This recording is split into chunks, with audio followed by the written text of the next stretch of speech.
Yakuzaなんだぜ。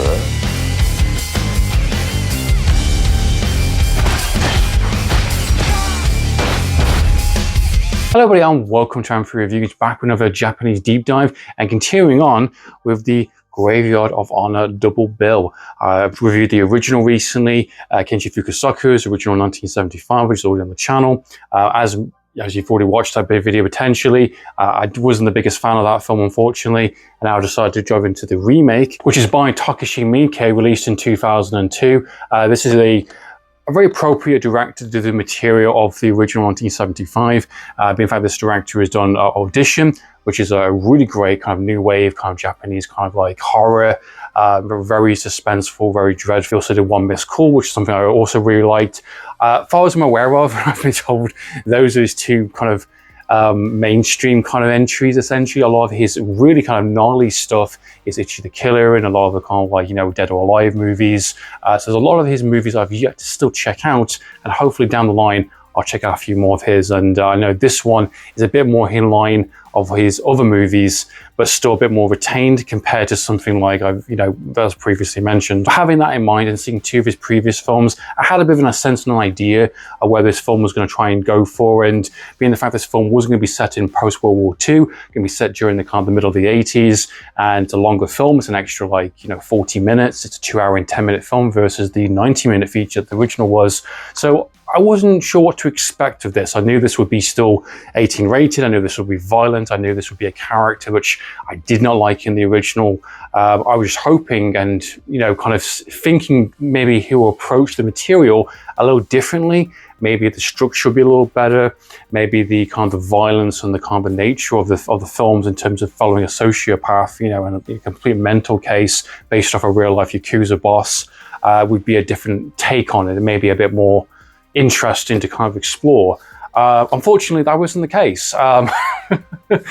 Graveyard of Honor, the 2002 remake, I didn't like it at all. It was not very good, and that's just down to, as mentioned in my original review, story and characters. They are crucial to your movie, and you can't just rely on visuals. You can't just rely on pure just adrenaline action. You can have some gnarly stuff. You can have a full-on blown horror film or gore fest or just an action piece that has a minimal story.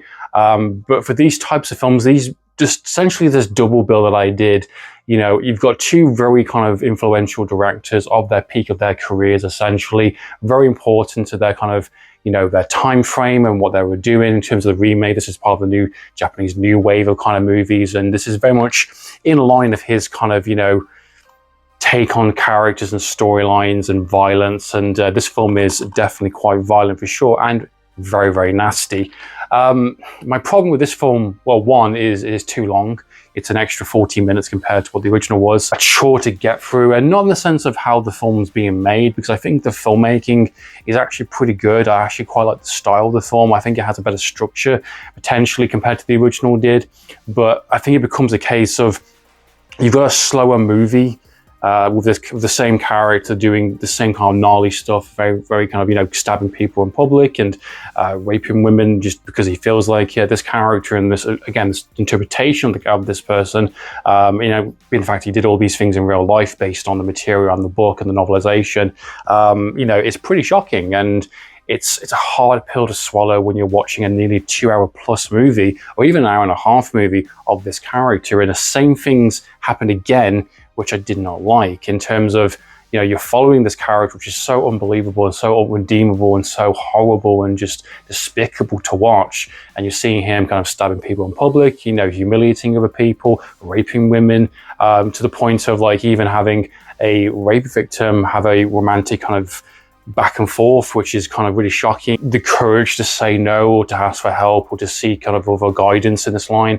She's just kind of a willing slave to his kind of desires. You know, he's acts like a natural like beast, essentially like a wild animal. He gets horny, he just fucks her, and she just accepts it. And you know, when he does drugs, he gets into kind of dope. Same with the original, he shoots her up on drugs, and she just accepts it, kind of thing. And you know, she's being by not just by him and being abused by him, but also being abused by rival kind of, you know, Yakuza bosses, and you know, and she's just a really horribly treated person in this film, but also is sticking around and just accepting the situation. You know, the fact that there's a scene early on in the film where he says, you know, why did you do what you did? Because you're my wife. And that's just one aspect of the film that's extended, but yet nothing's really achieved by it. Instead of it being more fleshed out and explored, it's just extended and just longer and just unnecessarily kind of, drags this film down a little bit in terms of its runtime. And similar to what I mentioned before, you know, you can have a really nasty character, you can have a really bad person as your main protagonist, but you've got to have a journey on that to be interesting, or, you know, even if it's not emotionally satisfying, even if it's very dreadful or very horrible, you know, there's got to be something on that journey to make you go, oh, that was an experience. Kind of the supporting characters are dumb as hell in terms of just their loyalty, and this obviously comes to the theme of, like, you know, being a Yakuza, you know, having loyalty doesn't pay well, and basically doesn't achieve anything essentially. And, you know, if the aims of these films is to kind of, you know, diminish kind of thing, you know, people joining Yakuza gangs or gangs in general, congratulations, you've achieved that 100%, because these films represent that. But however, when I'm watching a 90 or 2 hour and 10-minute film, and all that is just kind of a series of events of killing and raping and just kind of, you know, mayhem and destruction, without any substance, without any kind of, you know, insight or understanding or anything kind of to latch onto, it makes for a very difficult kind of viewing. Finished watching this film, a conclusion came to me, and I thought, hey, do you know what is the better material of this idea, and what kind of achieves more and does more and is a lot more memorable and is much more of a masterclass, is Johnny fucking Toe's Election and Election 2, specifically Election 2, because even though the first one is a bit gnarly in some of its violence, it has a structure, it has this idea of the tryouts, and, you know, this honor system, which is complete kind of, you know, a house of cards is going to crumble. But Election 2, if you haven't seen it without going into spoilers, is characters doing the most despicable things, doing nasty things, doing things you wouldn't think they were going or capable of doing, against what we've seen them prior within the first entry. And that's really raising the bar, and that's exploring these really nasty characters. Even the assassin character in that film basically says, you are a sick fuck and I want a pay rise because you are taking it to another level, in the sense, you know, these are gangster characters that are doing some nasty violent stuff, and there is no kind of honor, there is no kind of, you know, sense of loyalty or, you know, scratch my back, I'll scratch yours. It's just self-preservation, self-individualism and greed. And that all leads to a very interesting kind of, you know, point of a part 1, part 2 entry. And, you know, that's a much more of an interesting kind of journey to go on. Unfortunately for me as a viewer, unfortunately as someone who wants a little bit more out of these films, this film did not do much for me. I did less than did it from the original. So unfortunately, the remake, while I do appreciate the attempts for a bit more of a structure, there is some good highlights in there, and some of the kind of the gnarly violence and some of the straight up kind of, like, you know, blood squibs, and the actor who plays the Yakuza boss this time does a really good job as well. Personally, no redeemable, satisfying journey to these films. And that's been my thoughts and opinions of Graveyard of Honor, the remake 2002. What are your thoughts and opinions? Do you prefer the original? Do you prefer the remake? Is the novelization any better? Is there another adaptation of this character on live action? I don't know. What are your thoughts on both these? Please comment down below. In the meantime, guys, I'm for reviews. Signing out.